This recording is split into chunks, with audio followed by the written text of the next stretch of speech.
Across the globe today, it's being observed as World Refugee Day. While this might not be a crisis in Jamaica, as humanitarians, we give support to those who have to flee their homes and families as a result of violence. Thousands of men, women, boys, and girls are forced to leave their jobs, their schools, and places of worship in order to save their lives. The time is now for all of us who are better off to show that we stand with refugees. The United Nations Refugee Agency launched the hashtag WithRefugees petition to send a message to governments that they must work together and do their share for refugees. Click on the UN webpage and show your solidarity with the families who are forced to vacate their homes. I'm Theodore Henry, and I stand firm with refugees. Jamaica Magazine continues after this message.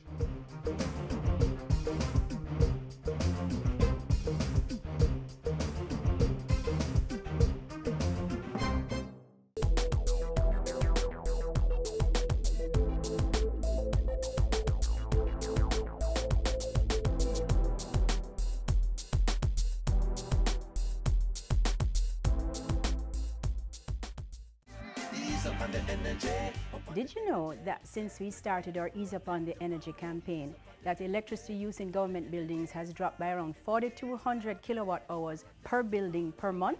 We retrofitted and replaced old, inefficient air conditioning units with new energy efficient models. That saved approximately $123 million for the government of Jamaica. What are you waiting for? I'm Hilary Alexander, asking all Jamaicans to join us and ease up on the energy. Ease up on the energy. Ease up on the energy.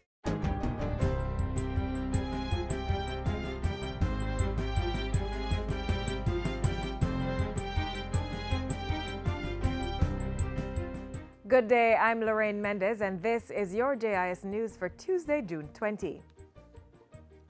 The Ministry of Finance and the Public Service is reporting a 21% increase in revenue from the gaming industry for the last financial year. Portfolio Minister Audley Shaw gave the figures at the 7th Caribbean Gaming Show and Summit held recently in Montego Bay.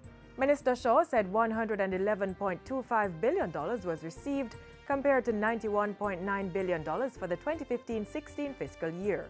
The lottery segment posted $36.8 billion in 2016-17, while revenue from betting was recorded at $10 billion for the same period. As the industry grows, the finance minister said intense measures were being applied to clamp down on illegal gaming and non-compliance. As the oversight body, the BGLC has forged MOUs with law enforcement authorities to have financial intelligence shared in real time. This is a major step in the fight against illicit gaming, and we must have eyes and ears on the ground providing information on which the authorities can act speedily. Minister Shaw emphasized that illegal gambling operations rake in an estimated $2 billion per year, which robs the government and lawful operators of revenues. He revealed that 26 arrests were made in 2016-17, with $240,000 paid in fines by unauthorized individuals. I want to urge the local and regional stakeholders to be vigilant in your own operations and to work with the regulatory bodies to implement the mechanisms that will protect our industries. Meanwhile, Minister of Tourism Edmund Bartlett says government is looking to position Jamaica as a major player in the Caribbean gaming industry. He says that once all the regulations are in place, the gaming industry will be of fundamental importance to our tourism product. We now have an opportunity to seriously get in the game as an important part of this global phenomenon. There will also be the opportunity for operators of gaming establishments to be linked with industry suppliers of product and services. Minister Bartlett was also participating in the opening of the 7th Caribbean Gaming Show and Summit in Montego Bay recently. He said gaming had impacted positively on tourism in other countries, and Jamaica should be no exception. It goes without saying then that not only do we have to be introducing new games, we also have to be competitive. Our legislation will be seeking to advance our gaming to ensure that we're offering what is being offered around the world, and even better, so that we can attract more people, because tourism is indeed our main industry. The Ministry of Foreign Affairs and Foreign Trade says the diaspora has made a significant contribution to the education sector during the last financial year, amounting to $186,000 US. This was reported by Portfolio Minister Senator Kamina Johnson-Smith while speaking at the Jamaica Diaspora Day breakfast event on Friday. She said the money represented in-kind donations of educational materials, inclusive of books and computers. We truly value the sacrifices that many of them make to their families and to their communities, to schools, hospitals, and health centers, evidenced by their generous gifts through philanthropic donations or sharing their time, skills, and expertise. The Office of the Contractor General, OCG, has received computers and other related equipment to improve its operations. The donation was made yesterday by the U.S. Department of State's Bureau of International Narcotics and Law Enforcement Affairs. Contractor General Dirk Harrison says the donation is very timely, given that 90% of the computers now being used by his office are beyond their useful life by industry standards. So this ceremony is of particular significance. New functional tools and equipment which will enhance productivity and effectiveness and boost the overall information and communications technology capacity of this office.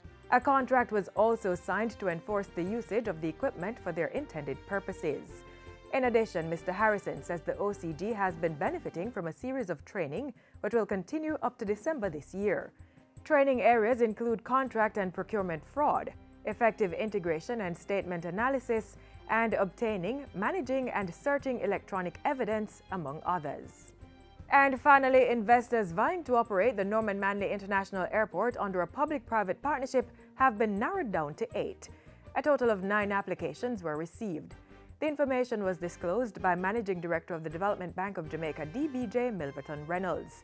He says the 8 have been pre-qualified for the bidding process to operate, finance, develop, and maintain the airport. This will be under a long-term concession agreement. Mr. Reynolds says the request for proposal will be issued, after which the firms can then conduct due diligence to support the preparation and submission of their bids. The preferred bidder is expected to be selected and announced by Cabinet by the 4th quarter of this financial year. And that's it for JIS News Today. I'm Lorraine Mendez. Thanks for watching.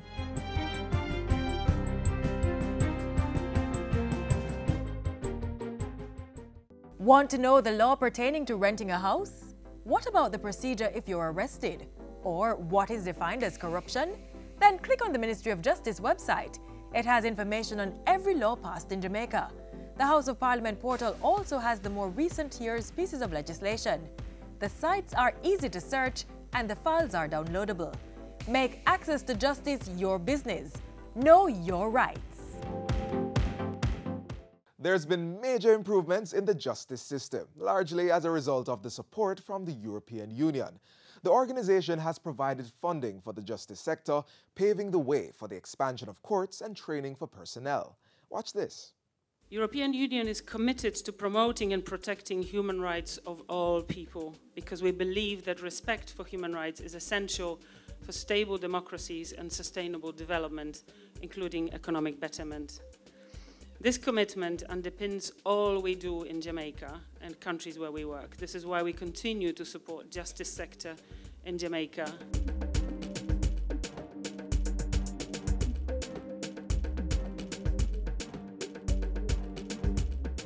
Jamaica has enjoyed a strong and long-standing relationship with the European Union, the EU. It all began more than 40 years ago when diplomatic relations was established.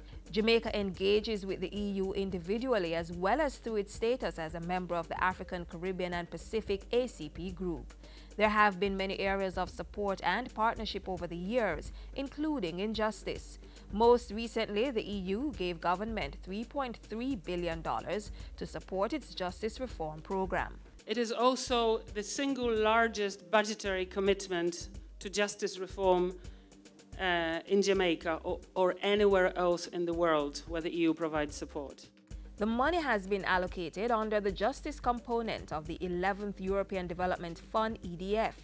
$3 billion of the grant is earmarked for budgetary support, while the EU will administer the remaining $275.4 million. Half of that amount will fund technical assistance interventions, and the remainder will allow civil society organizations to support access to justice with an emphasis on vulnerable groups. I certainly want to thank Ambassador MW for the tremendous participation of the European Union and her grant this time. Let me tell you, say, Ambassador, we are going to give you value for your money. This funding is more than half of government's budget requirement to advance the justice reform program up to the year 2020. And certainly, Ambassador, over the next few months, you'll be very busy because we'll be inviting you around the different parishes to open justice centers. Every parish will have a justice center. Jamaica now stands on the cusp of a watershed year in the justice system, with several projects set to be undertaken as a result of this allocation. These will include the rollout of audio, video, and transcription technologies in the courts island-wide, a Know Your Rights public awareness campaign, and expansion of the restorative justice program in 1,000 schools, with the assignment of at least 3 trained and certified restorative justice facilitators in each institution. A restorative justice office will also be established in each parish to coordinate school and community programs and provide support to local courts. Other targets include a recruitment drive for justices of the peace, strengthening of the Justice Training Institute's capacity to plan and execute training programs, and an intensive training program for 10 selected NGOs to improve their operational effectiveness and service delivery to target populations. The activities are expected to enhance the justice system's efficiency and facilitate greater access at the community level, streamline restorative justice interventions, treat with children in conflict with the law in accordance with international conventions, and reduce the backlog of court cases. This is an example of the EU's ongoing tangible and substantial support to Jamaica. The European Union's provision to the justice sector makes a substantial difference to the pace and success of the country's development. So we're not here just to provide funding, but we're here to share experiences and to learn from you how we can better assist you, but how we can also be better at the work that we do inside our own countries.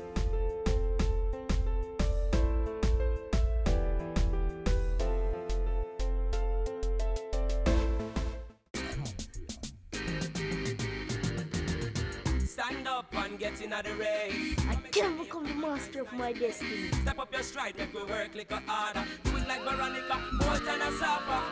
We can rise above the challenges and shine. Was with passion in your heart. Make a plan and stop all the idling. You think that's so? We reach a the aging.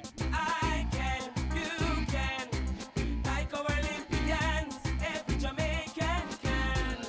The Grade 6 Achievement Test results were released recently. Most students were placed in a school of their choice. For those who weren't, don't be dismayed. You can bloom wherever you're planted.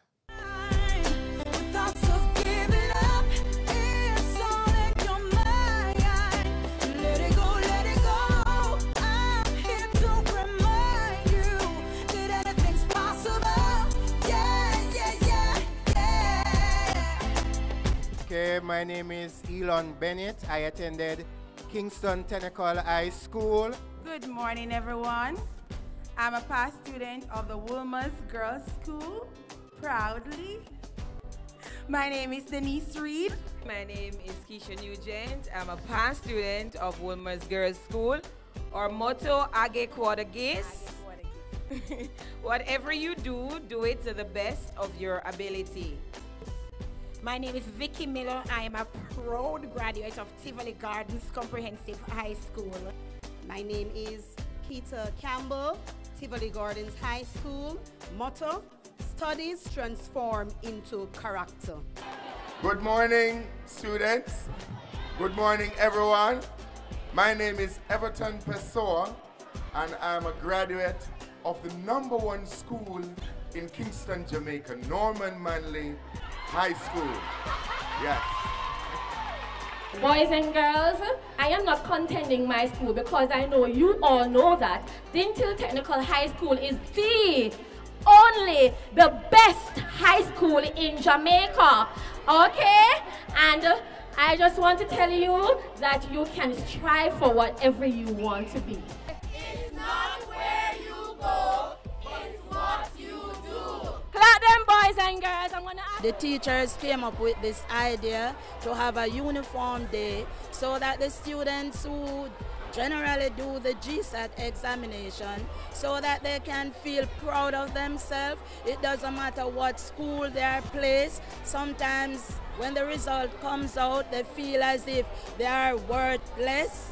You know, they didn't work real hard and they don't feel where they have been placed satisfying to them. Some will cry, some feel as if they won't reach anywhere. But we want to encourage them. So we want them to understand that if they look around, they will see different teachers from different schools.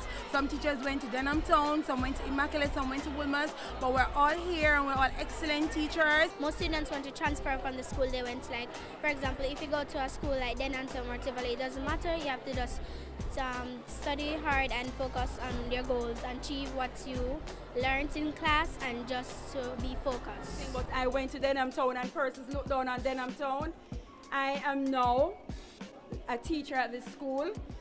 When I just left Denham Town, I went to many places to ensure that I got all the subjects I needed. Now I hold a CPS, what is that? I'm a certified professional secretary. I moved from there. I now hold 2 diplomas in education. I'm a primary school teacher. I'm also a trained guidance counselor. I moved on from there. I went to UWI, that's the University of the West Indies. I'm a holder of a bachelor's degree in psychology and political science. Sometime later, I moved on to do my master's degree at Florida International University. So I now hold a master's degree in curriculum and instruction. Students, how far you climb, how much you see, how far you reach depends on you. Let nothing stop you. You can conquer the world by doing what it is you need to do. Now, whichever school grade 6 you are placed, you're going to go there and do your best. Your mind is a very strong tool. You might say to yourselves, I am dunce, but there's no such word as being dunce. You are going to tell yourself, I can make it. Visualize what you want to become. If you want to become a teacher, see yourself as a teacher. If you want to become a doctor, see yourself as a doctor. Well, it's a constant work and a constant encouragement to the students because, you know, sometimes they feel as if they don't go to the traditional high school, you know, they feel inferior. But I'm here to tell them that you don't have to feel inferior because I went to Norman Manley. So it's not where you go, it's what you do where you are.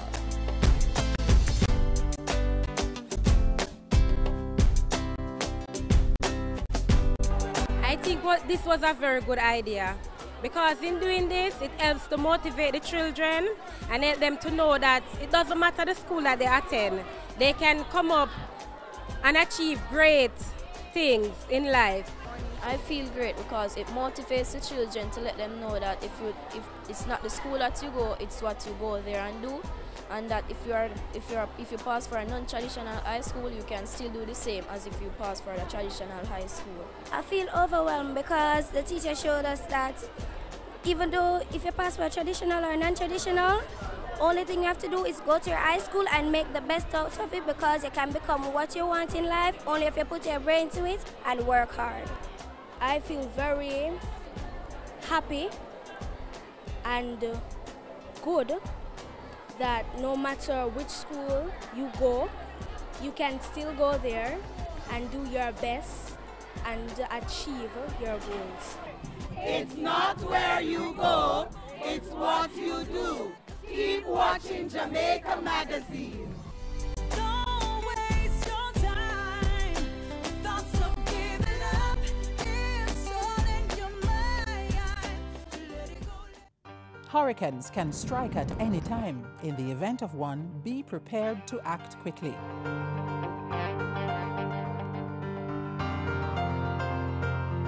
If a hurricane watch or warning has been issued, review your home disaster response plan.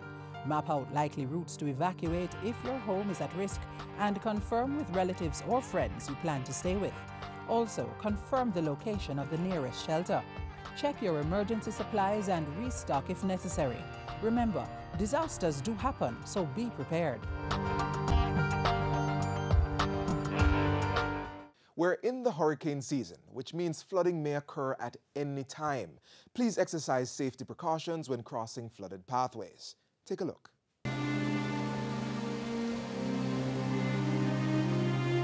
Drowning is not the only risk associated with flood waters.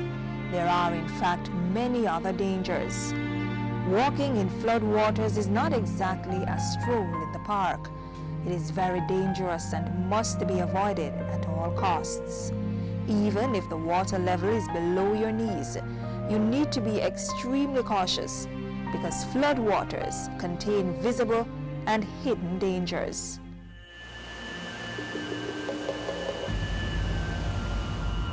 During the flood, a lot of things are washed out in those waters, dead animals, sewage. So flood waters would have a lot of bacteria or germs, pollutants, chemicals from agricultural setting. So there are lots of things that can impact and have serious human health effect that can be present in flood waters.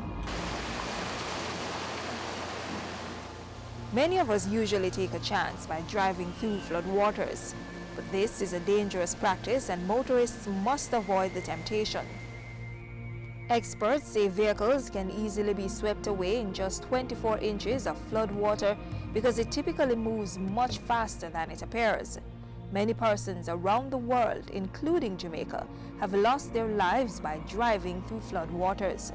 So, if you are stranded on a piece of land and you are surrounded by flood waters, it is important that you wait for rescue personnel rather than attempting to walk or drive through the murky depths.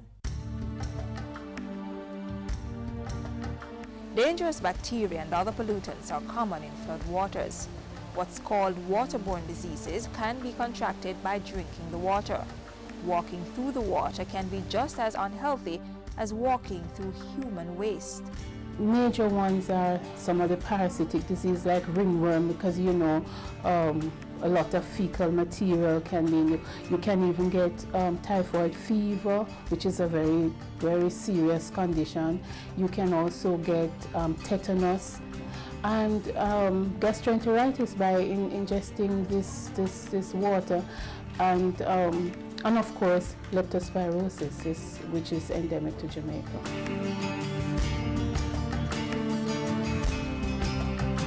Leptospirosis is a bacterial disease that affects humans and animals. Doctors say it is a serious illness that may affect many parts of the body. All animals are reservoirs of leptospirosis, and it also causes diseases in them. But some of the major ones, of course, is our domestic animal, and closest to us, the dogs. The disease is transmitted mainly by making contact with water that is infected with the bacteria, and as you know, the bacteria is sometimes in infected animal, rodents. All of those things are usually washed out in flood waters, and you get the bacteria by ingesting it, or by simply the organism can penetrate your skin. Worse yet, if you have a cut or some abrasion, it will be much easier for the bacteria to enter. The symptoms of leptospirosis may include dry cough, fever, headache, muscle pain, nausea, vomiting, and diarrhea. If you have any of these symptoms or observed them in a family member, visit your doctor or any government hospital or clinic immediately. Doctors say untreated leptospirosis can cause death in a short time in humans and animals. There is treatment for it, but of course we would prefer if you do not wade in flood waters, because there are multitudes of germs that can be present in this water.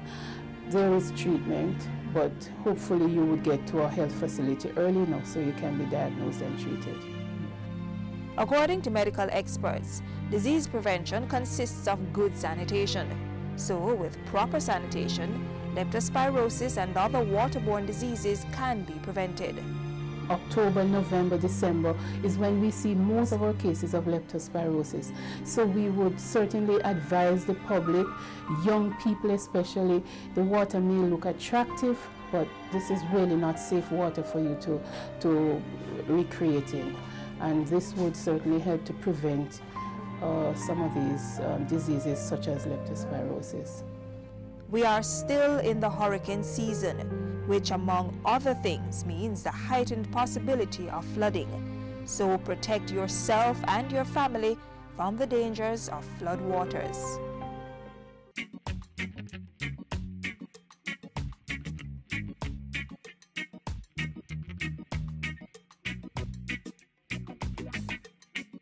Keep we island clean, so clean. From the peaks to the beach, so clean. No dirty up Jamaica, please don't do it. Keep we island clean, so clean. From the peaks to the beach, so clean. No dirty up Jamaica, please don't do it. No dash no paper, no dash no plastic. Dispose your garbage responsibly. No know how to recycle, learn it quick. And if you drop it, better pick up every piece of it. Plastics last forever, don't forget the bits. Cause when them touch the street, them end up in the sea. Collect pan the reef where they fish them feed. And when you want seafood, I eat your eat. Keep we island clean, so clean. From the peaks to the beach, so clean.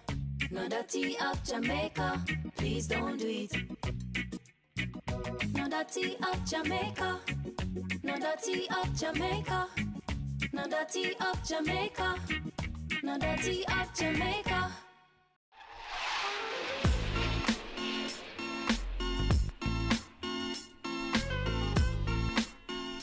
This is where the magazine closes for today, but there's a lot more to see on our webpage, jis.gov.jm. There you may find more information on government programs and policies. For more television features, visit our YouTube channel. We're also on other social media sites, or you may download our app from the Google Play Store to stay informed while you're on the go. Do have a wonderful evening. I'm Theodore Henry. This has been a production of the Jamaica Information Service, the voice of Jamaica.